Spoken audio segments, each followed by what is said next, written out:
This is Unsiloed, brought to you by Alumni FM, connecting people through stories. Welcome to Unsiloed. This is Greg LeBlanc, and I'm here today with Myra Strober and Abby Davisson. Myra is an emeritus professor at the Stanford Graduate School of Business, and Abby, who was a former student of Myra's, is a social innovation leader and used to work at The Gap for many years. And they are the co-authors of this new book called Money and Love, an intelligent roadmap for life's biggest decisions.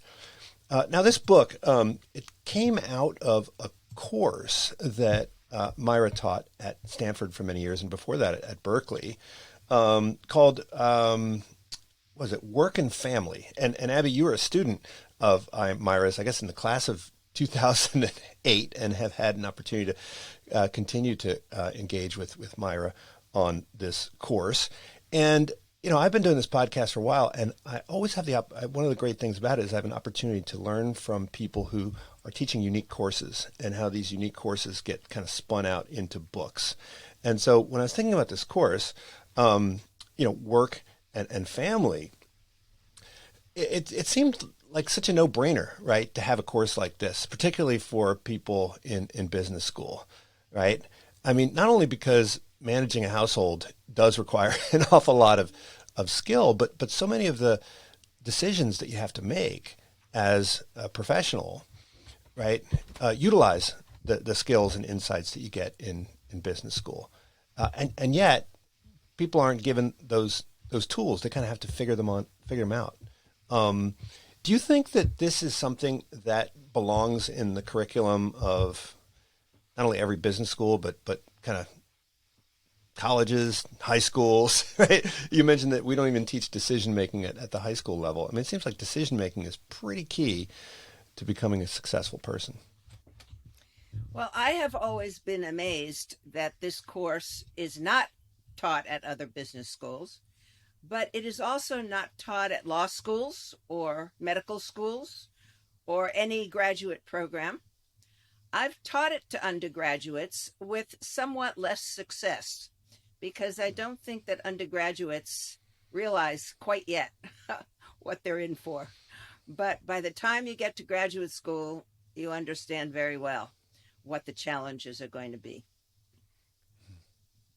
And the course has an interesting history. When I first started teaching it at Berkeley, and then at first at Stanford, I called it Women and Work. And it was women who took the class, and some men every so often. And then one year, a man from the GSB took the class and said that he thought it was so useful to men that if I changed the name of the class from Women and Work to Work and Family, he would personally help me recruit men for the following year. And so I kept my promise and he kept his. And by the time I stopped teaching the class, the course was 40% men. And the conversations were so much better and so much more interesting. And so this book is for men as well as for women. Abby, you took the course, right, when you were in business school. What prompted you to take a course like this? I mean, did this seem like it had academic, merit? I mean, I remember we were discussing before we started the podcast that when I teach a course on core finance, and sometimes I'll try to make mention of how those concepts are applicable in your everyday life. Whether it's intertemporal decision making or deciding on the margin and so forth. And some students will resist this, and they'll say, "Listen, is that going to be on the exam? If it's not on the exam, I want to use a discounted cash flow approach to valuing companies. I don't want to hear about stuff like household and life and decision making." What attracted you to a course like this when you were in school? Well, when I was in my early and mid 20s, so before I found Myra's class, I really struggled, like so many people in, that age, to approach big life decisions in a way that I felt good about. I didn't know how to make a decision about where to live. Could I move across the country even if I didn't have a job there, just because I had always wanted to live in California? Could I, if I was dating someone and they seemed it seemed like things were going well. How did we decide to get more serious, and what did that look like? And so I made those decisions. They certainly, didn't stop me from moving forward through life, but I just didn't feel like anyone had ever told me how to make those decisions. And so when I got to Myra's class, I had 6 years of experience before I went back to graduate school. And when I got to Myra's class, I realized why making those decisions had been so hard. And it was because the conventional wisdom that we're all taught to separate decisions related to finance and career and think about those with our heads and analyze them, and treat decisions about relationships and love separately, and really think about how we feel when we're with someone and use our hearts. I mean, that's a terrible approach, because all of life's biggest decisions have an element of money and love in them. So you need to use your head and your heart together. And if you compartmentalize those decisions, you're missing a tremendous part of the picture. And so I took Myra's class with a man I met at the GSB. We had been dating for less than a year at the time. And we had to make big decisions. We had to decide, are we going to look for jobs in the same city? Are we going to move in together if we end up in the same city? And these are conversations that I might have pushed off. We both would have pushed off if we didn't have to make them. And if we didn't have the benefit of Myra's class prompting us to have those difficult, uncomfortable, awkward conversations fueled by data and with all the other lessons and wisdom of the course.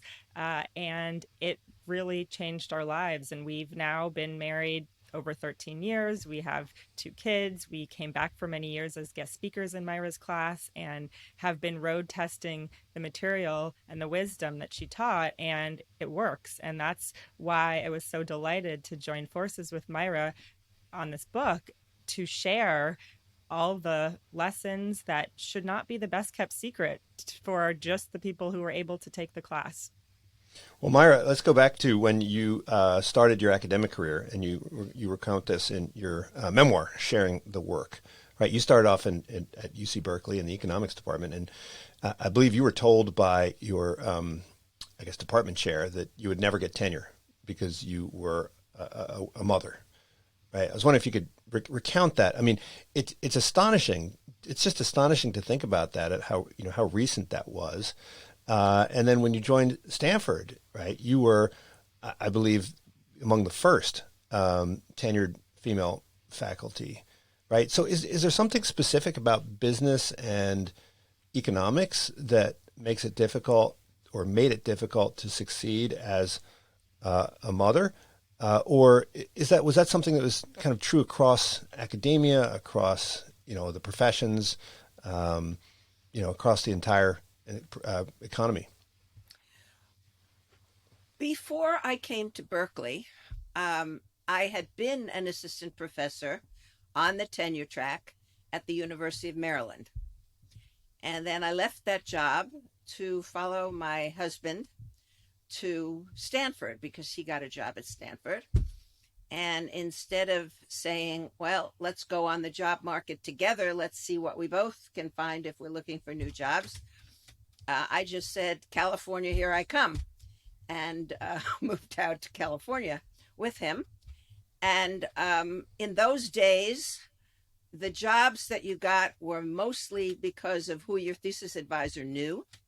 And my thesis advisor, unfortunately, didn't know anybody at Stanford, but he did know someone at Berkeley. So I had an interview at Berkeley, and I was hired at Berkeley, but not as an assistant professor. I was hired as a lecturer, and that means you have no security of employment. You can't ever possibly get tenure because you're not on the tenure track. And so when I went to see the department chair to ask him why I was in this position, and 2 of my classmates from MIT were on the Berkeley faculty, and they were assistant professors, the department chair told me it was because I lived in Palo Alto, which was nonsense. And I always say I became a feminist on the Bay Bridge because I was driving home from Berkeley to Palo Alto and realized that what he had told me was ridiculous. And when I went back to see him again, he told me that I had 2 children and they didn't know what would happen to me. And I said, put me on the tenure track, and in 6 years, we'll all see what happens to me. I'm not asking you to give me tenure today. And he said I could never sell that to the department. So, So, so Myra, the course that you ultimately began to teach was inspired in part by your early experience as an academic, right? Where you began at UC Berkeley, and you recount your experiences in your memoir, sharing the work. And at one point, you realized that you would never get tenure at UC Berkeley in the economics department. I was wondering if you could talk a little bit about that, right? And this is something that I think was true across academia and still is to some degree, but particularly in the field of economics, right? I mean, this is a very, very competitive field. Could you tell us sort of how did that experience that you had lead to your focus on this area of work? before I moved to California to follow my husband, who got a job at Stanford, I had been an assistant professor at the University of Maryland in the economics department.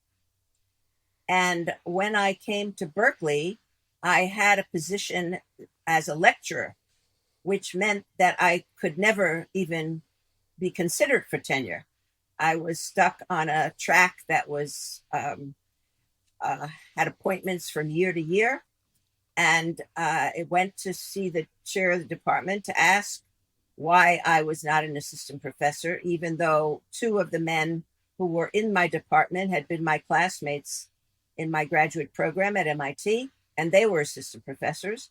And the chair of the department told me that I couldn't have a position on the tenure track because I lived in Palo Alto. And I always say that I became a feminist on the Bay Bridge because when I was driving home, I realized how ridiculous his answer was. And I went back and asked him again, and he said I couldn't have a position on the tenure track because I had two children. One was an infant and one was 3 years old, and they didn't know what was going to happen to me. And I said, well, put me on the tenure track, and in 6 years, we'll all see what happens to me. And he said, no, I could never sell that to the department. Well, Abby, one of the points that you made just a moment ago, which was in the book, is this idea about making decisions across domains. And, there's a huge self-help literature out there, tons of books. And, I think many of those books do, as you said, have specific domains, right? Like, here's how you succeed in work. Here's how you succeed in love. And do you think that that's how people approach problems? I mean, do you think that they don't think about the trade-offs at the kind of higher level? I mean, you see this problem in companies all the time, right? You have the marketing people make their decisions within the marketing domain, and the operations people make, and it's supposed to be the senior leadership that kind of integrates these things and makes the big high level corporate decisions. So do you think that, like, within the individual, right? The individual is this, like this corporation, and it has these little departments, and the departments are doing their thing, and somehow, like, the senior leadership team is just out to lunch. Is that kind of how we approach things? Well, I think there certainly is some truth to the fact that we're all a bit siloed in our thinking. The past couple years have taught us that no matter how hard we try to separate our professional identities from our personal identities, we are one person, and they are all mashed up against each other inside of us all the time. And so the sooner we start to think about our lives holistically and consider the different elements of our identity, right? I am a professional. I'm also a mother. I'm also a daughter. I'm also a wife. I'm also a friend. And all of those identities are important to me. I can't prioritize all of them at once. So I need to make choices, and I need to make trade-offs about what makes sense for the identity that I want to prioritize at any given time. And if you go too far down one path of prioritizing one of your identities, say work, you'll realize that all those other things that are important to you have no space, right, at the table, and maybe your life feels lacking, and you're not, you have, your bank account is full, but your other parts of your tank are empty. And so you're right. There have been other books and other, lots of great resources that talk about decision making what our book adds, in addition to the head and the heart and thinking about holistically, is bringing in the other people that are so important to those decisions, right? Because when I took Myra's class, I wasn't making decisions about my own career and my life in a vacuum. There was somebody who I really wanted to spend more time with. I was thinking maybe I wanted to spend my life with. And we needed to work together to think about how both of our professional identities, both of our personal identities could be merged, and how do you think about those things together? And so none of us is certainly a company in isolation, but say we're all, companies on the stock market, right? If you're going to extend this analogy, and we need to be thoughtful about how we are interacting with the other important enterprises in our lives.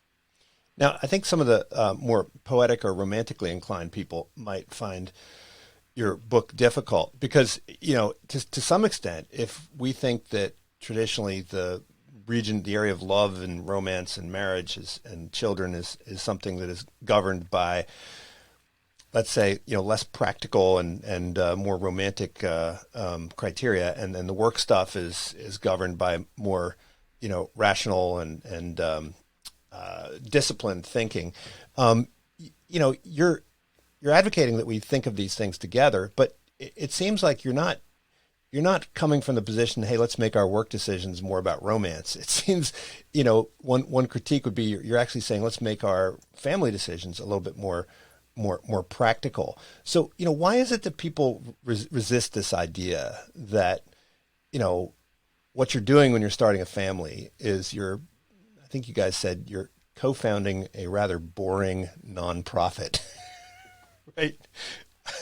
Could you dig into that? I mean, that's there's going to be some people that are going to resist that idea. Well, first of all, we're not necessarily advocating bringing romance to work. I think what we're saying is that the work decisions that you make, that you might assume are only work decisions, have huge impact for your family. And if you're going to make a major work decision, you need to communicate your ideas with the people who matter to you. Certainly, if you have a spouse or a significant other, if you have teenage children and you're going to move across the country with them, they might want to be involved, or if not involved, at least notified before the moving truck arrives that you're thinking about this. So we think that people, in fact, do take financial and monetary matters into account when they make love decisions, but they're kind of ashamed of it. Yeah. It seems too materialistic. And so either they push that aside or they don't want to talk about it. But in fact, there are elements of this. I had one student in my class who said that she was engaged to a guy whose family insisted that they have a prenup before they get married. And she broke the engagement and said, if he doesn't want to share his money with me, I don't want to share my life with him. And I think that was the most obvious situation where money and love are intertwined. So you're saying that people, we do consider these things. It's just that we don't make it explicit. Well, we don't want to make it explicit perhaps in our own mind, but we certainly don't want to tell anybody else about it, lest we be branded as insufficiently romantic or too materialistic or however you want to think about it. And I think it has to do with a lot of the fantasies that are out there, right? In Hollywood, in other, in social media, that there's a lot of imagery and storylines around finding the one. And to your quote, it's from Lori Gottlieb. When you find the one, and when you have children and you build a family, like that's not necessarily the hot romantic stuff, right? My husband and I used to joke when our kids were real little that our texts were like landing airplanes. It's like, okay, I'm going to come home at this time and you're going to go at this time. And it's like, yeah, that's the stuff of life. And frankly, there's a lot more. It's kind of people who are so focused on their wedding day, right? And spend all this time and energy planning this perfect wedding, not thinking about the decades that are coming after that. And so I think it's not our fault necessarily that we have so much focus on this romantic illusion of what life is like, because that's what we're shown. But what you quickly realize when you enter that stage, and you're going to be very disappointed if you don't go in with your eyes wide open, is that there are so many decisions that you will face with the person who you decide to spend your life with that are not romantic decisions. They're, how do you care for your aging parents? How do you decide where you live? I mean, these are decisions that we advocate bringing a different level of thinking to, right? So we talk about Daniel Kahneman's system one, which is the impulsive, instinctual, kind of knee-jerk decision making, and system two, which is the rational, more logical, considered decision making. And when you make decisions quickly, you're much more likely to be in system one. And so what we advocate, and why we have a whole framework around decision making, is to slow down and bring in other elements to that decision that can help you make a decision that you are less likely to regret. And so when you're looking for a co-founder to start a household with, a family with, what kind of approach should you take? I have a former student who, when he came to business school, he said that his main goal at business school was to find a co-founder. And not like a business co-founder, and he took a very systematic approach, right? He created a spreadsheet, and he would work on various hackathons with different founders, and he would mark off their pros and their cons, and ultimately, by the time he graduated, he found his perfect co-founder, and they went off and started a unicorn, right? I mean, should we be taking a similar approach? I mean, at what point do those difficult conversations, those big conversations that you talk about, at what point should they take place to make sure that you are in alignment with your household co-founder? Well, I think the similarities are there in terms of finding a business partner and finding a life partner, but there are also important differences. Mm-hmm. And I think that people who say that you need to make love decisions with your heart are not entirely wrong. Your heart surely needs to be part of the decision, or your gut, or however you want to think about it. And, you may find a co-founder for a business who works well with you, but you wouldn't like to spend your evenings and weekends with them. You wouldn't like to go on vacation with them.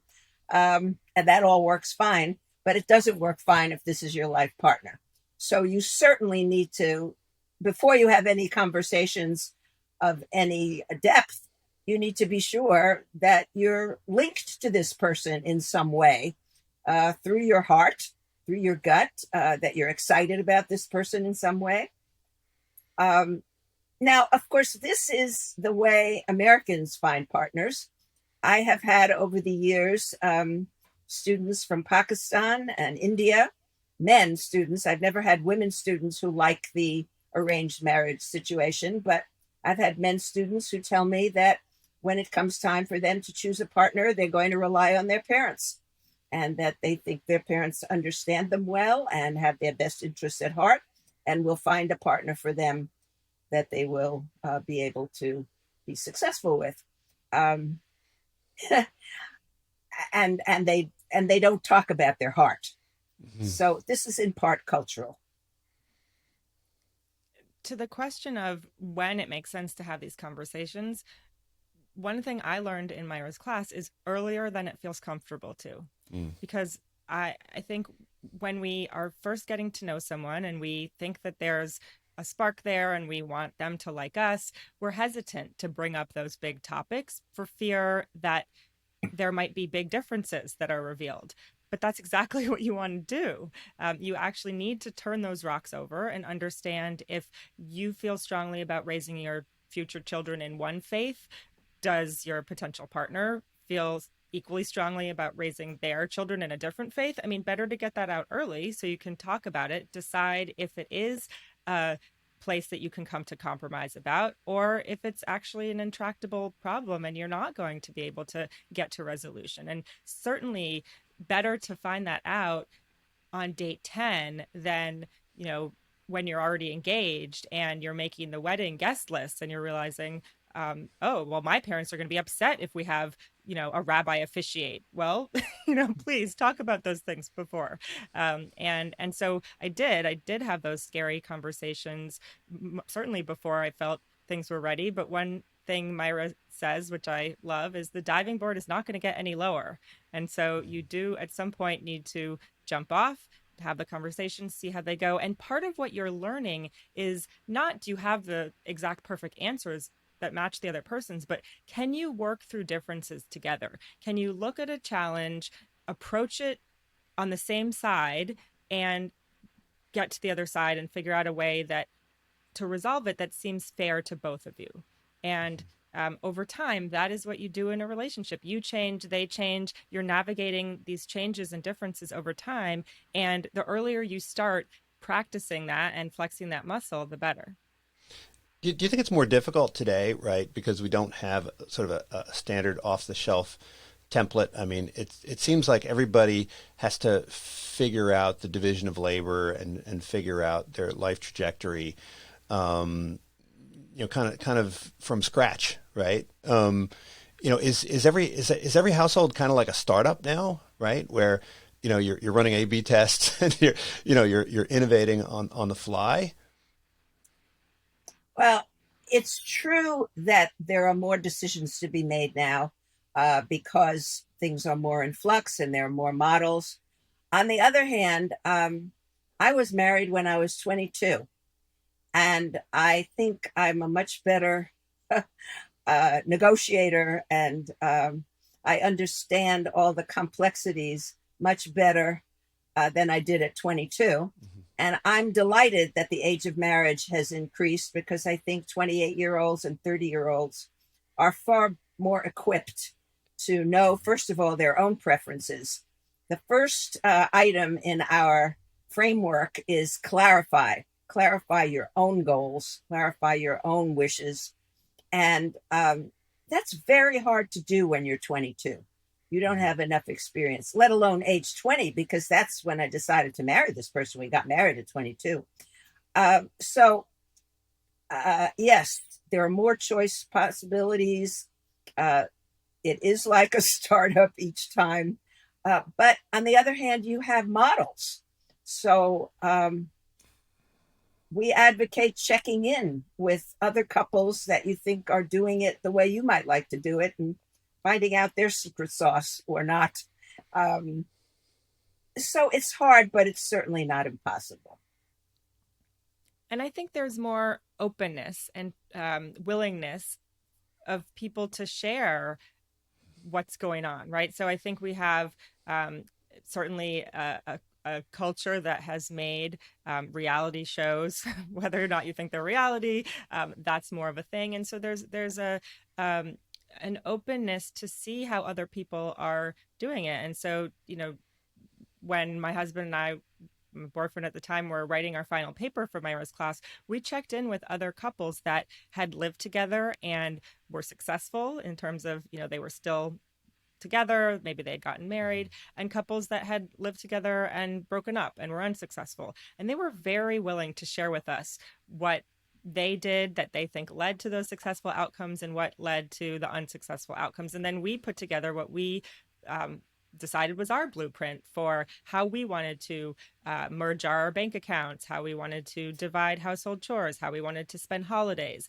And that element of considering those things ahead of time was so helpful to us. So I don't think you're in a startup vacuum. You can actually see what has worked for others going before you and make your own decisions. Yeah, I think at one point you mentioned that, particularly with respect to running your household and housework, it helps to have a plan, to have sort of a division of labor. I think a lot of people just sort of assume that that's all going to sort itself out, right? And you have two different approaches, right? You mentioned sort of a top-down approach where you decide on the division of labor and then assign specific tasks.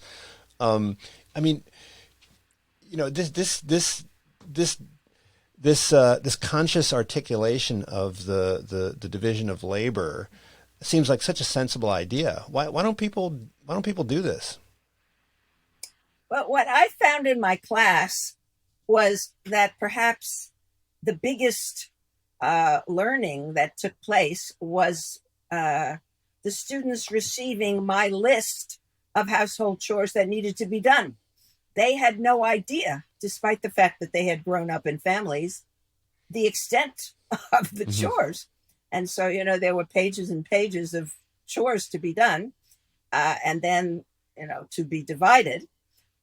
So often people don't even know what is the task. What are the tasks to be divided? And then, they get to it and they talk about, I like to do this, you like to do that. I like to do this, and I'm going to do it because I hate the way you do it. And it's not just what you do, but when you do it and how you do it. So there's an enormous amount to be decided here. Do you think that's an artifact of modern child rearing practices? I mean, there used to be this course called home ec, right? I think I took a course in this when I was in school, and and I think in some ways children are kept in the dark when it comes to how households are run. They're sort of told study and play, and everything's kind of taken care of for them. I mean, why are people why is it such a difficult realization to discover that a household is indeed like a small business? Well, we'd also talk about the trend towards intensive parenting in our book, and the idea that parents are signing their children up for more extracurriculars than ever, trying to make sure that they're competitive, that they can get into a good college and secure a good job. And I think a lot of times chores have fallen off that list. But what the data tells us from studies is that children who have a share of the household chores actually learn responsibility, and there are really positive outcomes, even if it means they can't do their fifth extracurricular that particular week. And so it's something that my husband and I think a lot about, and we actually have a family meeting every week where we talk about what went well in our family, we talk about the week ahead, we talk about the chores that need to get done, because we don't want to raise children who have no idea what goes into running a household. And I think that this trend towards certainly upper middle class and upper class parents trying to make sure that their children are going to end up on the best side of the economic divide is working against everyone learning what it takes to be an adult and live in a world where you have a house that's clean and all the chores are done, and a partner who's not resentful, right? That's the other thing that I think has changed a lot with dual career couples becoming more the norm, and it's certainly the percentage is higher in millennials, than the previous generations, and then it's certainly projected to increase even more when you have two people who are fully contributing in the workforce. They also need to be fully contributing at home in order for that relationship to be equitable. Now, I think I read a study a while back, this must have been like 15 years ago, that showed that a substantial percentage of graduates from Harvard Business School wound up dropping out of the workforce. And of course, they're referring to women who had gone and gotten their MBA. And I think the gist of this article was, wow, isn't that a waste, right? That people would go and get this MBA, and it's very difficult to get into this MBA program, and then it's being squandered on people that aren't participating in the paid workforce. I mean, do you think that we need to completely change the degree of respect that we give to people who are managing households? I mean, to some extent now, I mean, everyone is doing a little bit of both, right? Do you think that now that men are playing a more significant role in managing households, that might drive more status to that role? Well, to me, this is an extremely interesting and a complicated question, because on top of all of the trends that we've already talked about, there is a trend toward increased life expectancy. And so the demographers say that people who are born today are likely to have a life expectancy of age 100. Now, if that's the case, they're surely not going to be retiring at 65. And the education that they get when they're 25 is unlikely to be useful to them when they're 65. So we're going to have to rethink all of the steps that we have now. And I believe that in the future, it will be common for young parents or parents of young children to leave the workforce for a few years and nobody will blink an eye.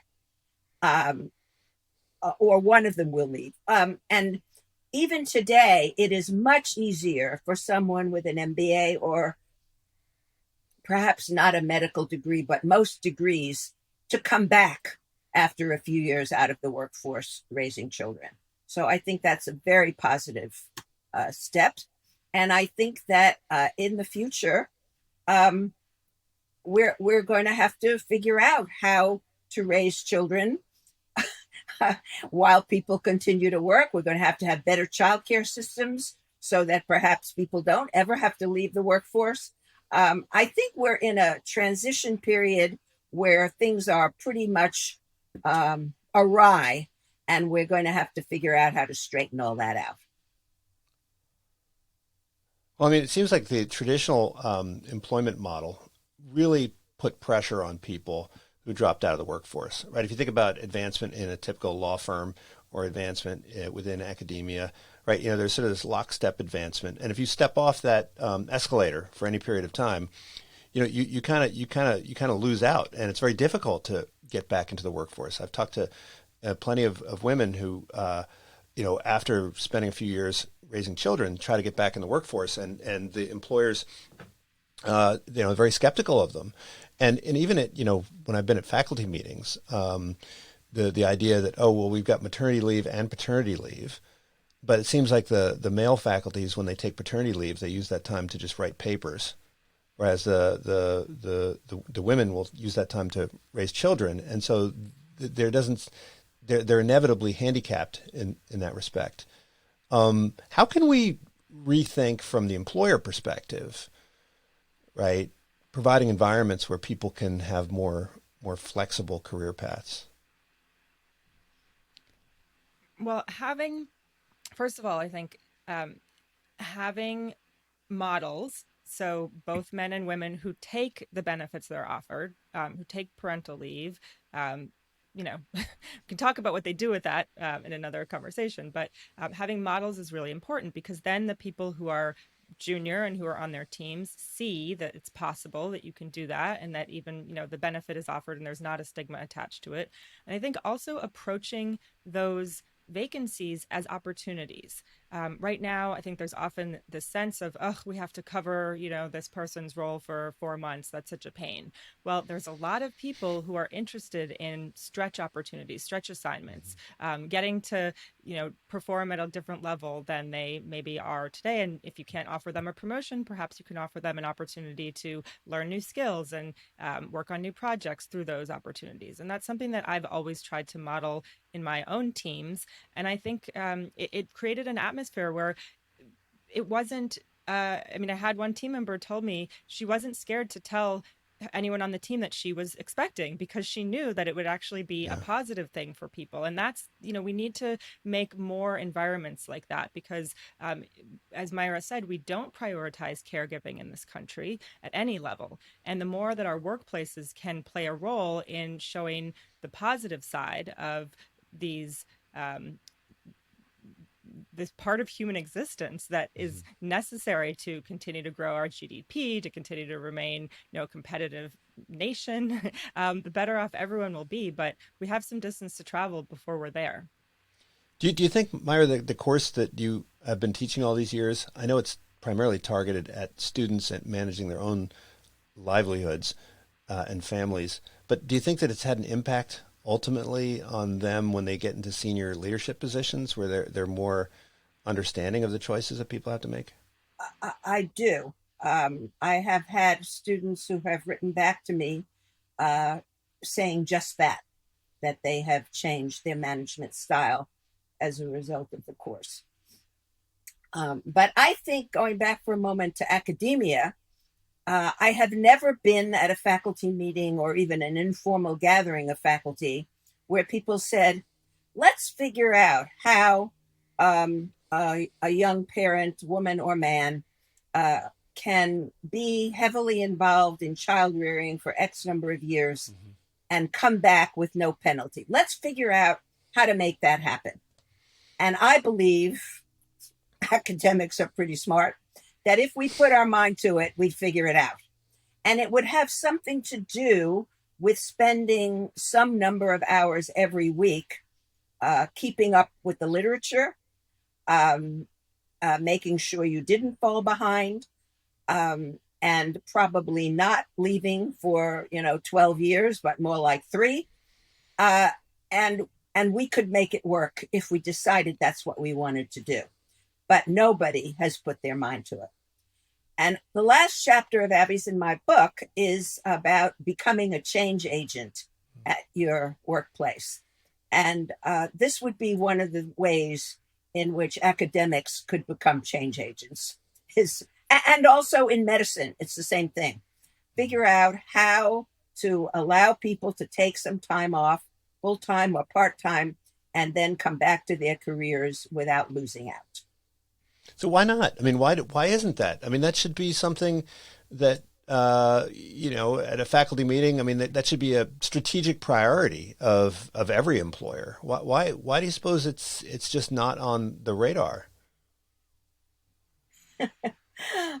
I think most people are very conservative and they just keep doing what they've learned to do all these years.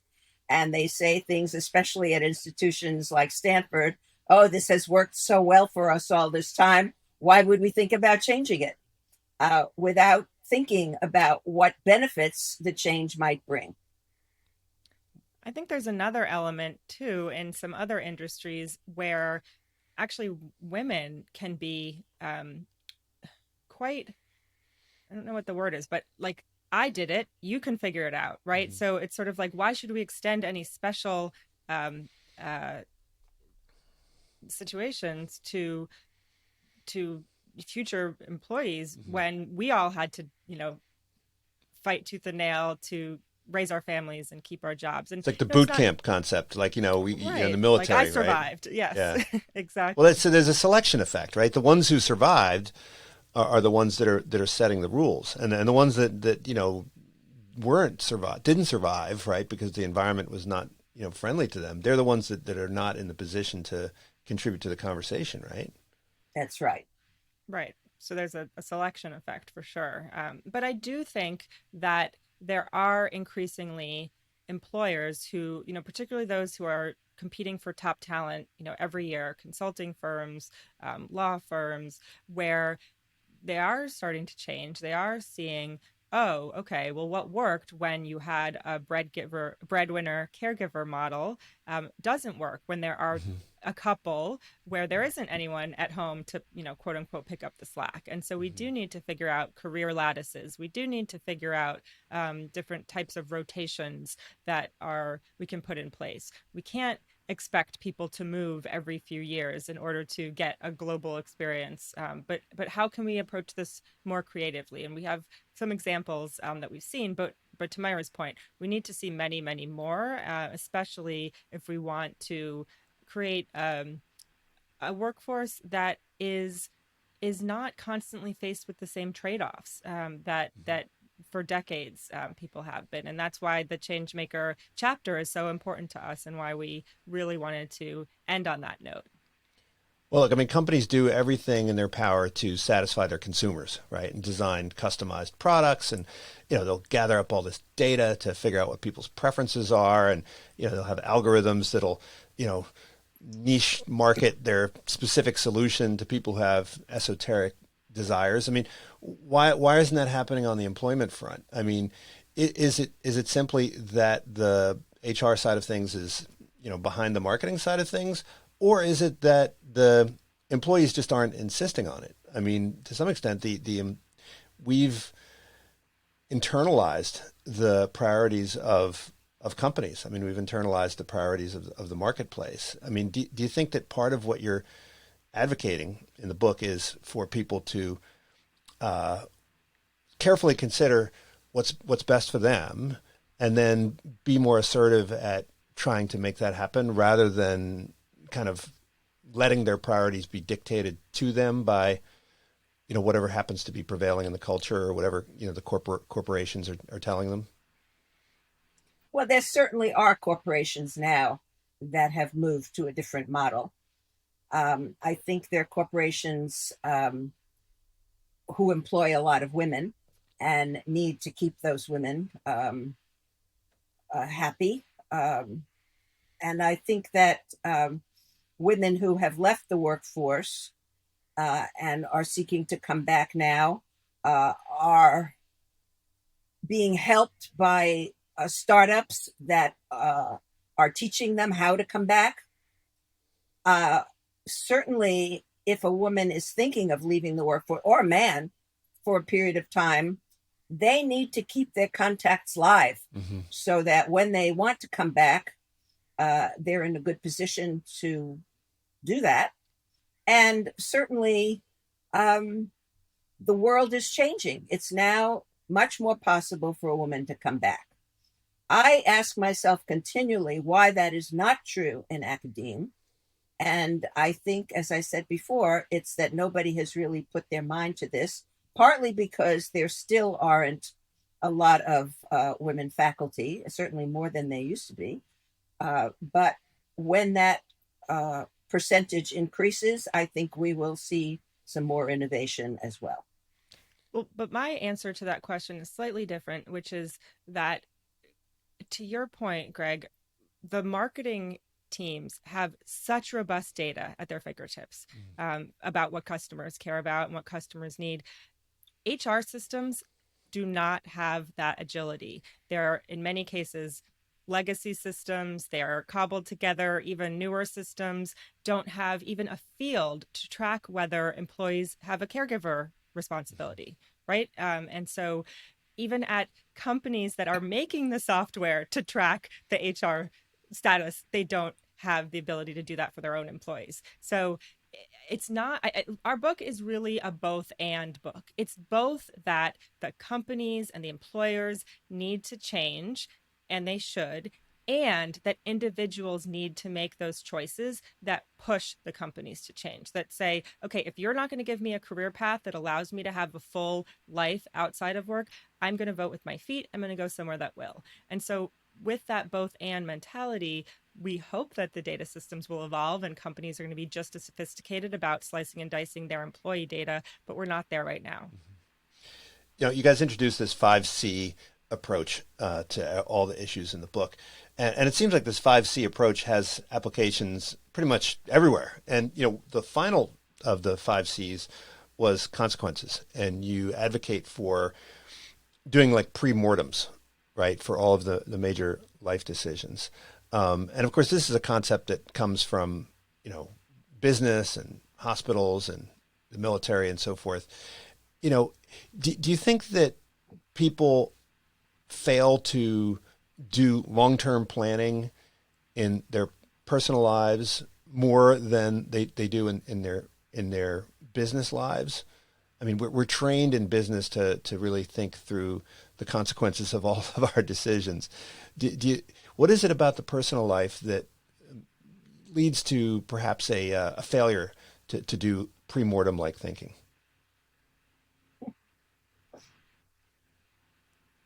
Well, I think it's because humans have a short-term bias, and we are not, we're much more likely to overweight the positive or negative consequences of decision in the short term. So take moving, right? If you plan to move, maybe you're trying to find a school district that is a good one for your family. The short term is going to be rough, right? You're going to uproot yourself. You're going to, have to meet new people. You're going to have to learn where all the good restaurants and the places to do errands are in your new home. But the long-term consequences of having your kids grow up in a place where you feel really good about the education they're getting are much more positive. And so by having different time horizons that we force ourselves to play out in our personal lives, we can overcome some of that short-termism that I think is just a part of being human. Do you think that this idea of decision making across all domains in your life, I mean, is this worthy of departmental right status? I mean, at Stanford, we've got the D school, and you can take classes in the D school, whether you are an engineer or whether you're business, whether you're law, it doesn't matter because it sort of applies across whatever domain you're in. It seems like a class like this would benefit pretty much anybody who is as a student. So, I mean, is this deserving of a department? Because I don't know what department it fit in. I mean, was this in organizational behavior? Like where on earth did this, was it in, where was it, and where should it be? And should we have a suite of courses that help you to manage your life, both career life, professional life, personal life?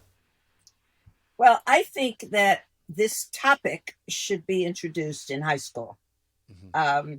As I say, I think it's too early for high school. Can we have an AP exam in decision making? Yeah, and I think for me that goes along with having a statistics class in high school, so that everybody understands why we need random samples when we take electoral polls, and not just ask people, what do you think? So yes, I think decision making in the larger sense, including statistics, is appropriate in high school. I personally would substitute it for calculus. I think a good statistics course would be a lot more useful than calculus. And in that should be decisions about personal life and career decisions and so on. In terms of what department it belongs in universities and colleges, I sort of think it doesn't matter. Whoever wants to pick it up should pick it up. So I'm an economist, and I think this relates to economics. It surely also relates to psychology, probably sociology, definitely in business to organization behavior. So it's one of those interdisciplinary courses that doesn't fit neatly anywhere. And I don't know that we need a whole curriculum on it, beginning with freshman year, going through senior year. But we ought to have some kind of return after graduation to take some additional courses as life hits you for real. So I think this is important.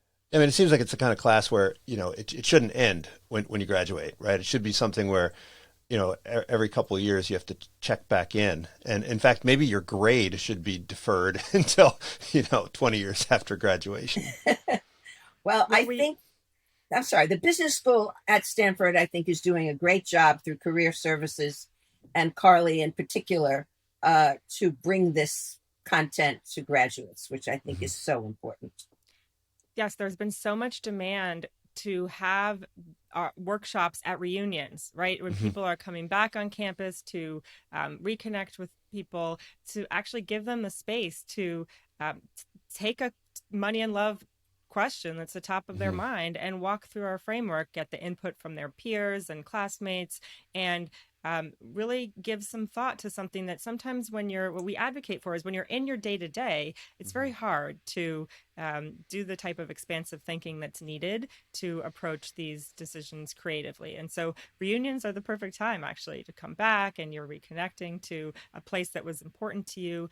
But you have something that I'm sure everyone is grappling with at any given time that relates to money and to love. And so that's another opportunity. But yes, I think that there has been so much traction in the Alumni Career Center because the questions and the challenges that people keep going back to their alma maters with are very connected to this topic. Well, I'm wondering if we could convince U.S. News and the Financial Times to, evaluate business schools not just on career outcomes but on life outcomes, right? So right now, they look at your income after graduation and how it compares to your income before graduation, and I think even when classmates are evaluating other classmates, they'll sometimes look to see how successful they are in careers. But maybe the school that creates the happiest alums, right, should be the ones that get the highest ratings. I tell my students that the purpose of an MBA is to teach you how to become a more effective human being, and I leave that fairly vague, right? What does it mean to be an effective human being? It means that you are able to, right, achieve your goals regardless of what they are. And it may not include making lots of money. It may not include, climbing the corporate ladder. It may include just becoming a successful parent. And so maybe we need to come up with a new way of, evaluating schools. It's going to be much more complicated, though. Much more complicated. But yeah, I would posit that instead of happiness, we should be looking at how much do they feel that they have meaning and purpose and Yep. fulfillment in their lives. So that's what I would suggest we look at. But I love that idea. Yeah. Well, Myra and Abby, thank you so much for joining me. The book here is called Money and Love. And, I think Freud said that those were the two most important things, or the things that people obsessed on the most. And I think this book does a great job of articulating for today's world how you can navigate both money and love, not separately, but together. Thanks for joining me. Hope to see you guys sometime soon. Thank you. Thanks for having us. This is Unsiloed, brought to you by Alumni FM, connecting people through stories.